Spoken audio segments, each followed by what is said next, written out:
Bueno, vamos a arrancar por el concepto general de un espacio federado de datos tiene un antecedente y es precisamente todo lo que involucra compartir datos. Entonces, hemos compartido, estamos compartiendo datos de manera directa. Usted me envía un correo con un archivo adjunto, después me devuelve el correo y esa información sigue fluyendo. O sea, es como nos organizamos. Después llegó el concepto de los marketplace o los lugares de mercado de datos incluso, donde existen organizaciones que están centralizando, como nosotros, por ejemplo, en la Cámara de Comercio, centralizamos datos y cuando cualquier usuario o cualquier empresa quiere consumir esos datos como las bases de datos, lo que tenemos, pues va a hacer una solicitud y nosotros le enviamos la información.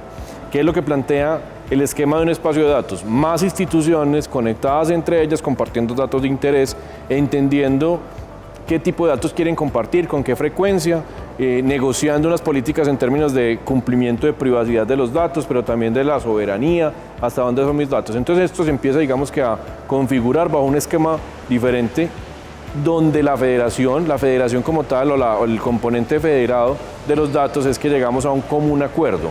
No existe un organismo central que es el que dé las instrucciones, sino que entre quienes estamos interesados en participar de ese esquema de compartición de datos, vamos a negociar. Obviamente bajo estándares internacionales, bajo las leyes que rijan, digamos, que el lugar donde se esté gestando ese espacio, pero en última lo que queremos entender muy bien y sobre todo las acciones que tenemos que adelantar como ecosistema es entender muy bien cuáles son los reales beneficios de compartir datos. Es muy posible y pasa mucho en analítica. Yo no sabía que mis datos eran importantes para usted y yo no sabía que sus datos eran importantes para establecer los medios. Y voy a poner un ejemplo aquí rápido para seguir avanzando en ese entendimiento.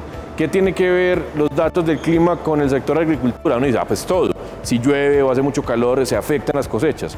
Pero ¿qué tiene que ver el dato de movilidad del metro de Medellín con las cosechas? Hoy uno podría decir, no, pues nada. Resulta que en la correlación, en compartir los datos, en aplicar herramientas de analítica, nos vamos dando cuenta de que sí existe o no una correlación directa de esos dos fenómenos a partir de los espacios de datos.